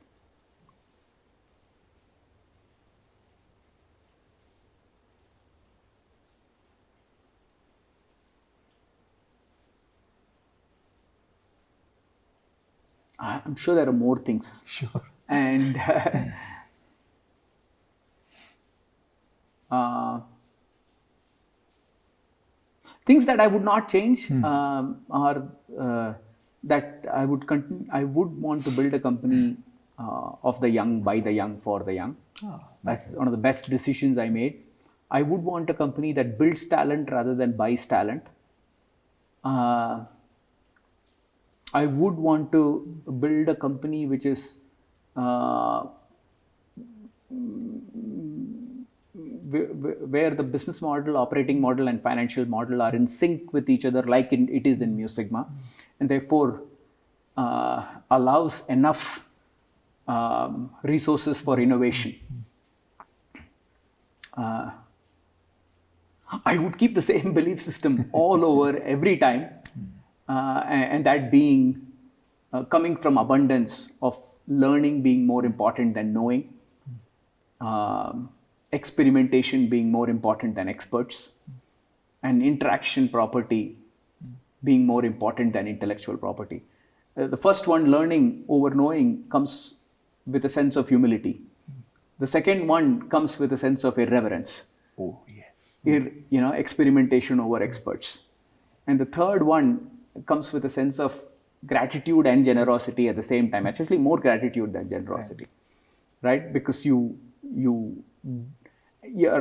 I think it lives with the honesty that any idea, you can't have a long economic rent for that idea in a world which is changing faster and faster and which is impermanent. So therefore, unless you are constantly interacting and coming up with newer and newer things and not dependent on the old things, you're not constantly innovating. So I think those things I would not change. No, that's quite a lot, actually, Dhiraj. Yeah. And there's a lot of timelessness in them, if at all there is something like that. Yes, yes. At some point in time, and you were describing the journey of loneliness, you also came to a place where you actually surrounded yourself with no one, right? I remember you showed me that very interesting video to describe that journey. I forget the title of that video. Was it the journey from being alone to loneliness, or? No, I think there's a difference between loneliness, aloneness, and oneness. Yeah. So, Right. I think it's a beautiful video by Todd Perimeter. It's on YouTube. You should see it. It's beautiful. He speaks so wonderfully about it. I think look, I just needed the space to be by myself. I was always passionate about Nandi and the hills, and we used to come here, not far from here, to do all our offsites. So I was in love with the space, and I'm a builder, so I like building stuff. So I didn't want to, buy a nice big apartment or a villa. I wanted to build it.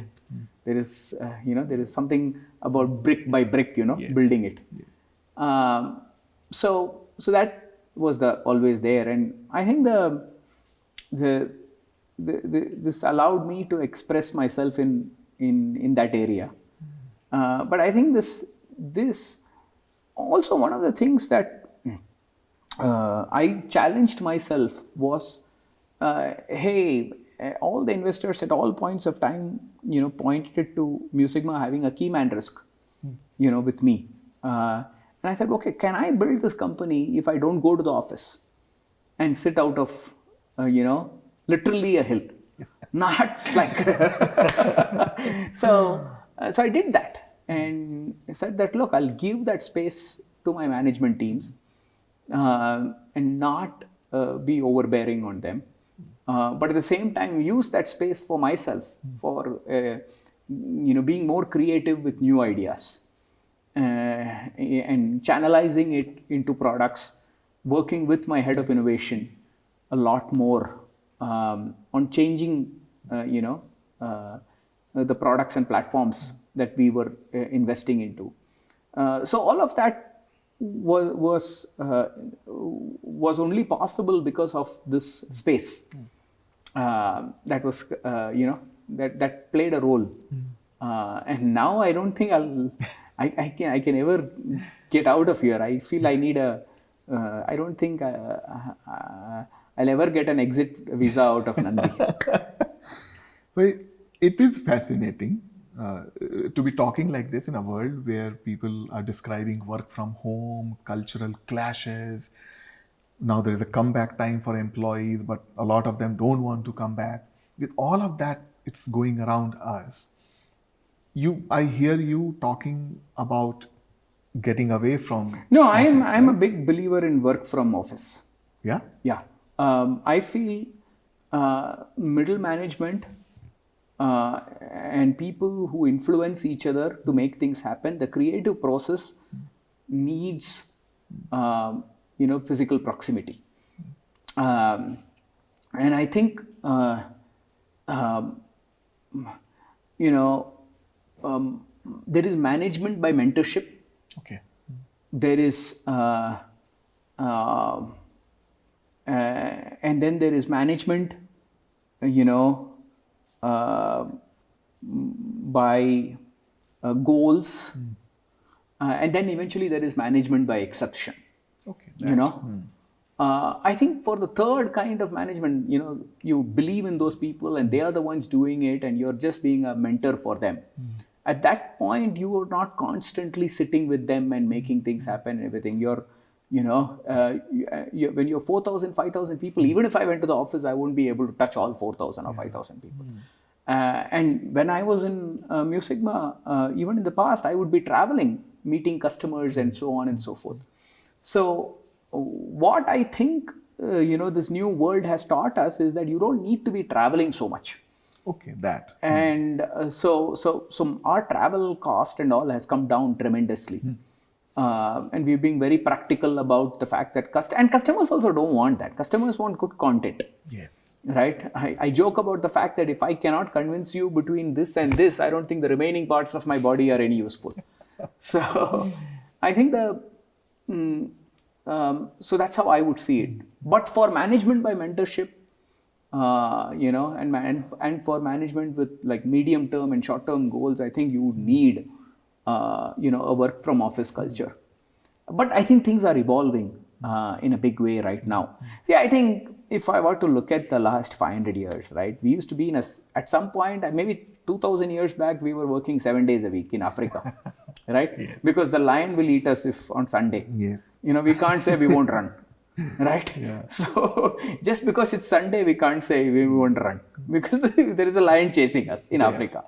Then we had some sort of cities and religion and civilization and all of those things, and we created this, one day for rest. With the Industrial Revolution, we basically created a 2 day for rest. So it became, or at least 1.5 day. Saturday was a half a day kind of. Information Revolution, it became 2 days, right? So as the world is evolving, the world is consuming leisure in bigger and bigger way. Yes. They just become bit better consumers of leisure. So if the Bible were written today, he would say God created the world in 4 days, and for the remaining 3 days he took rest. And he would say God needed to make sure that there is a free cafeteria and with massage centers and all of those. Yeah. But anyway, I'm joking. No, and reflective, but also for founders to not suddenly, but to detach in that sense and be in a space where you get closer to the purpose or the purity of it. That also is something I found very interesting in your Tell me journey. more. Like, you talked about this phase when you huddled yourself together, and you said that was perhaps it was testing, but the most productive or most Yeah, it innovative. was literally like a organizational vipassana, right? Yeah. So you're reflecting on and seeing the truth as it is. Uh, yeah. We talked about why you stayed with the idea in Mo Sigma. Uh, Sometimes founders also struggle to find signals that tell them, okay, stop doing it. What are those markers? I mean, not necessarily from this journey, but when do you know that you should stop doing it? I don't know if I have the answer for that, Yeah. honestly. But um, I think when,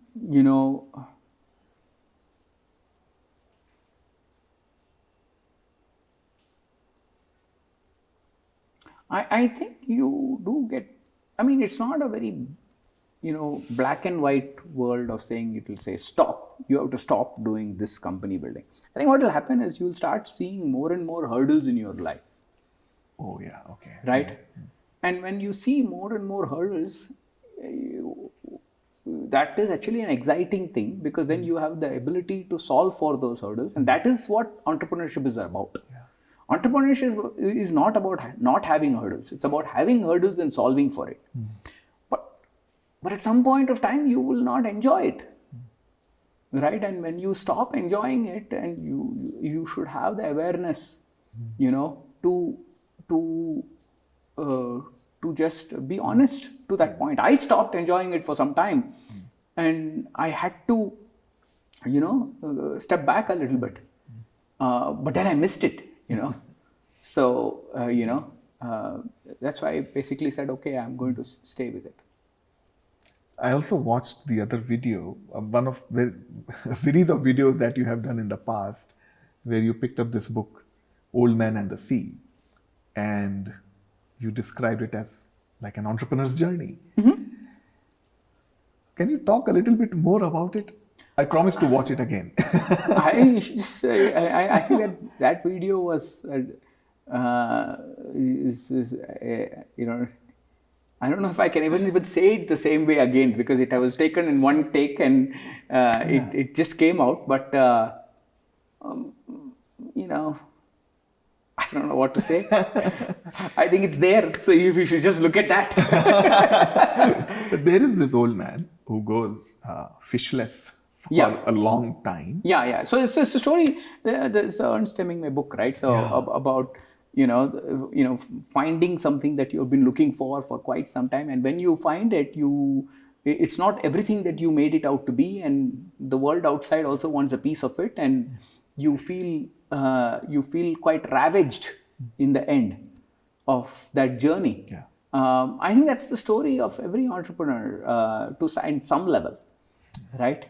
He goes through that, and there's a little bit of happy and sad things coming in it together. Yeah. You feel good about what you created, but you also feel sad about things that you lost. So both of those things are there together. In Tamil, one of my friends who's in the movie business said this, minjiyadu varuthame. How do I put it in English? In the end, there is a few drop of tears. So I think that's our story. Not just entrepreneurs. Every story has that in it. Can we now talk about Moose Seeking Sigma? Sure. Or because you kept going back to it, right? And you talked about your love for the idea and the purpose. What is that? And how has that evolved at all, or it has stayed the same in terms of your understanding of it? Can you spend some time on that? Sure. First thing is that staying around an idea allows you to have better clarity for the idea. And staying, you should not stay with the idea. You should stay around the idea. Okay. There's a little bit of a slight difference is that you if you stay with the idea, it means that you feel like the idea will not change or something like that. You want to stay around the idea and watch it, and you see it from various dimensions, so that you get perspective of that idea, because it might be more beautiful than you thought it was from one dimension of what you were looking at it. Yeah. So it's kind of like a statue, right? If you're watching it from one dimension, but you go around it, you might see many different angles through which you can appreciate its beauty even more. So, so I felt that, about the idea of mu seeking sigma, Okay. right? In my mind, I think, this. This perspective that all knowledge that we have today gets built into our expectation, Yes. right? That's mean, Okay. right? And all the learning comes from variation from that expectation. You're surprised or you're disappointed, both of which is a learning. Yeah. Right? Both in surprise and disappointment is learning. So Hindi में बोलना और अच्छा लगता है मुझे कि mu सीख रहा है सिग्मा से. सीख रहा है. Oh, okay. Right? Rather than saying mu seeking sigma, mu सीख रहा है सिग्मा से. So that perspective of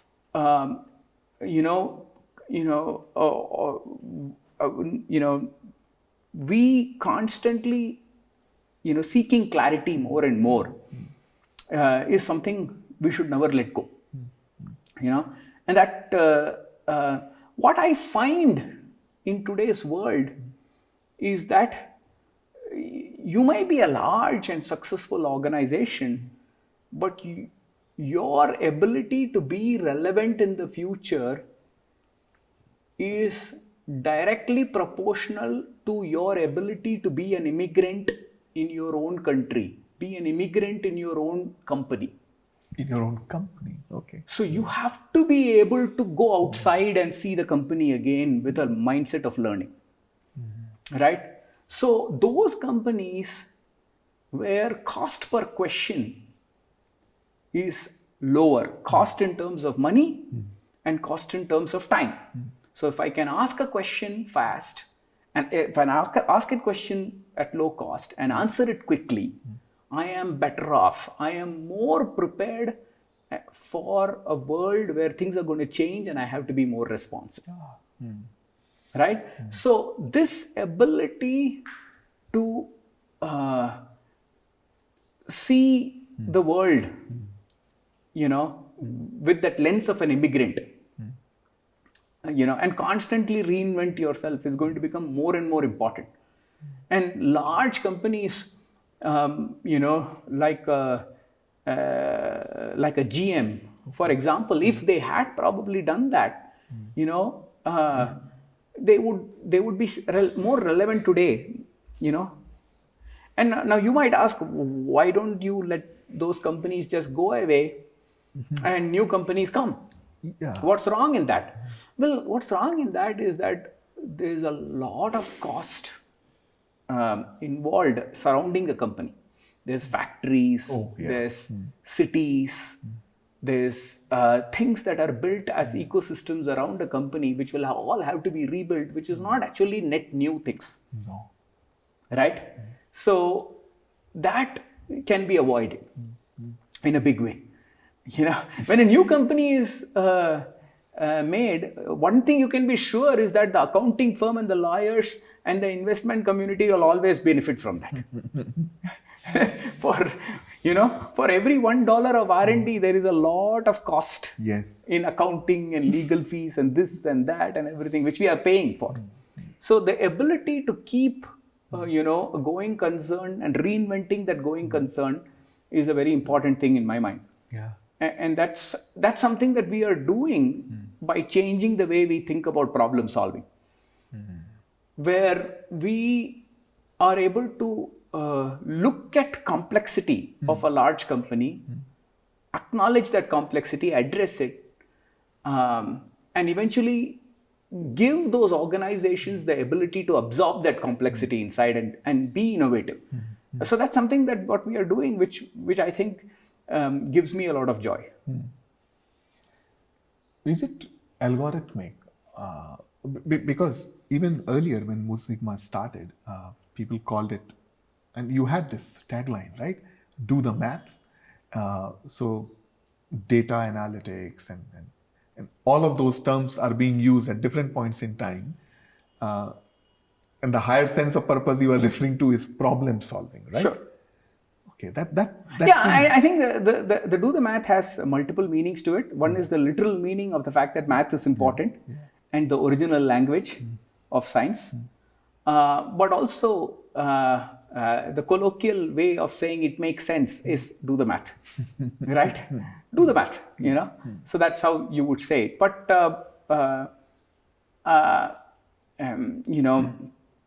my perspective more and more as I look at Musigma today is a sense of amazement that comes from the fact that problem solving as interactions, interactions between math, business, technology, behavioral science, design thinking, interactions between marketing, supply chain, product, problem solving as interactions, seeing the whole is far more important than problem solving as entities. And that ability to see the world in that manner becomes very, very important. Dhiraj, would you say what you described as seeking attestation has vanished from your life and work now? No. Having gone through this journey? No, I wouldn't say that. I would say I'm more aware of myself seeking attestation. So than before, and therefore I kind of nudge myself, like saying that, okay, here you go again. So it doesn't go away. You're human. You feel good when somebody says good things about you. You feel good. Even now, I'm probably feeling good about you asking me all of these questions and seeking my input about various things. It makes me feel valued, and that's just a very human feeling. But the difference is being aware of it, and not be driven by it. It's kind of like feeling okay, it's there, but it won't be the most important thing. And what do you seek? So, of course, there's been wealth creation. You have also had I can call it a battle, and you have gone through this arc, doing what you love and with all the freedom that you want. I can understand your undying love for the idea, but is that all?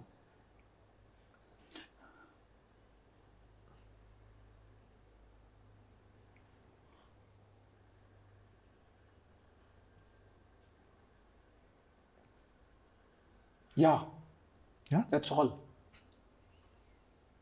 You don't seek anything beyond this? No, I think I want a full expression of the idea. What is that? Or when is that? When do you know it is expressed fully? I think I may not never know, or somebody else will come and take it further from where it is, or I may fail. That's also part of, everything breaks down in the end. If your body has to break down, so will organizational mortality also has to be part of the reality. But there's so much more to do as far as Musigma is concerned. Look, one of the things that I am very passionate about is how do you change the way people are learning in colleges, where you can bring the problem space into that environment and get those people to start engaging much earlier. And I feel that the potential for innovation for all of us is much higher if all of that is practiced well. And if we can implement that. So I think there's so much more to be done. But having said that, do I know, exactly one point at which I have to say no, yes or no to? I don't know yet. Dhiraj, what is... Pata nahi hai. I think, we may think that we do things, but things happen to us. So, मेरे साथ भी ऐसे ही कुछ होगा. Hopefully I'll have the grace to accept it. Yeah, I think, and that goes back to the gratitude thing again. Yeah. Dhiraj, there is also this identity crisis that I have heard founders go through, because sometimes there's no difference between them and the idea, and idea's failure, they take it upon themselves. That's only for the originals. Great. If you're not an original, you don't have that problem. I have 6 of them in my list who are going through that. Yeah. But when you stay with an idea for such a long time, the identity, like the world, your individual identity and that idea, I mean, it's the same, right? It's the same. So, do you see any problem with that? Like if we are talking Musigma, we are talking of Dhiraj Rajaram. Yeah. That school? It is what it is. Yeah. That's the price of admission. That's what it is to be admitted into that world. If you are an original and you are passionate about an idea and you want that idea to be the purpose of your life, and you will be known for that, and you will be identified for that, and you might identify yourself with that a lot more than you would want to. Those are all that's the price of admission. There are scars and trophies then. Yes. किसकी shirt उतारने में तो सबके body में scar होता है. कुछ लोग का और दिखता है. We were also discussing the suffering and translating into a way where, like you're saying it's an admission. It can be a sense of victimhood, for example, but is that all? No. I think it's actually much more than that, right? I said that even before. I think you tend to have that come into you, but I think it's beyond that. I think your true learning comes from the ability to suffer, right? And I feel it's part of that journey.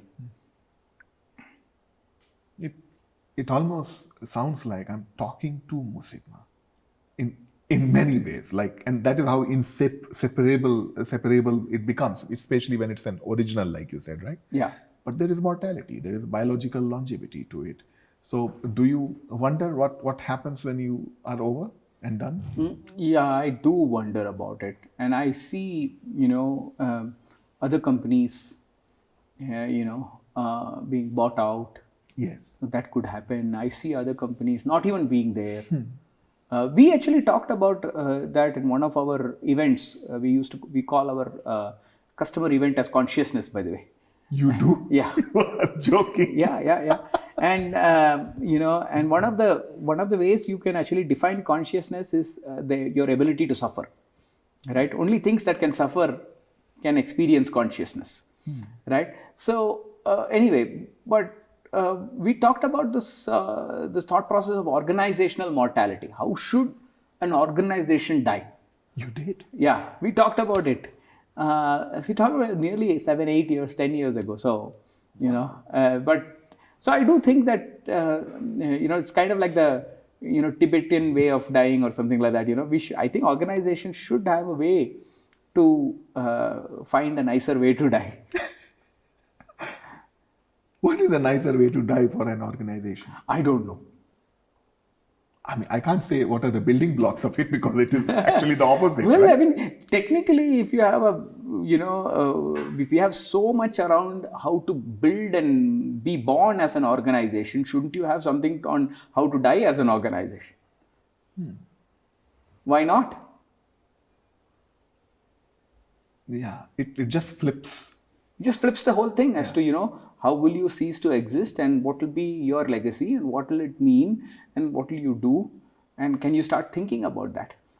In some ways, I think participants in an organization kind of do that. Investors, for example, do that by always preparing for an exit. Employees do that by always saying that this is part of their career.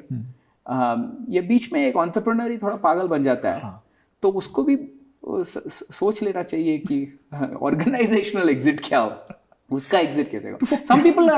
Some people, I mean, I don't think, I'm literally talking about the organization now, not just the entrepreneur. Absolutely. And, you have many good entrepreneurs who have exited their companies and it's been bought out and stuff like that. But I'm talking about, the ethos of, what's the right way for the organization to cease to exist. That's why I find it fascinating. Yeah. I think we should talk about it. I think there should be some science around it. And what are the first thoughts in your mind when you think of something? I'll be very shallow given that I'm just started thinking about it right now. But I can, I see, so many different ways in which you might cease to exist. It could be a merger, it could be this, it could be that. But even then, you do exist in some form, But I'm just saying, recognition of the fact that the ethos of that place is not there, is not such a bad thing to have. Like a biomarker that, or because there were amazing companies who are not there anymore. Kodak was there; it's an amazing company. Why do we keep talking about them as if they're failures? They were wonderful successes for a long amount of time. Why don't we talk about the fact that Kodak, did so much for, the world of photography for so long? Why do we have to talk about, Kodak didn't evolve into a digital? So what, yeah? So did my grandfather, didn't evolve beyond 99. He lived for 99 years. He lived a full life for 99. That's what is more important. Oh, wonderful. I just feel we just started talking. अभी जैसे शुरू हो रहा है.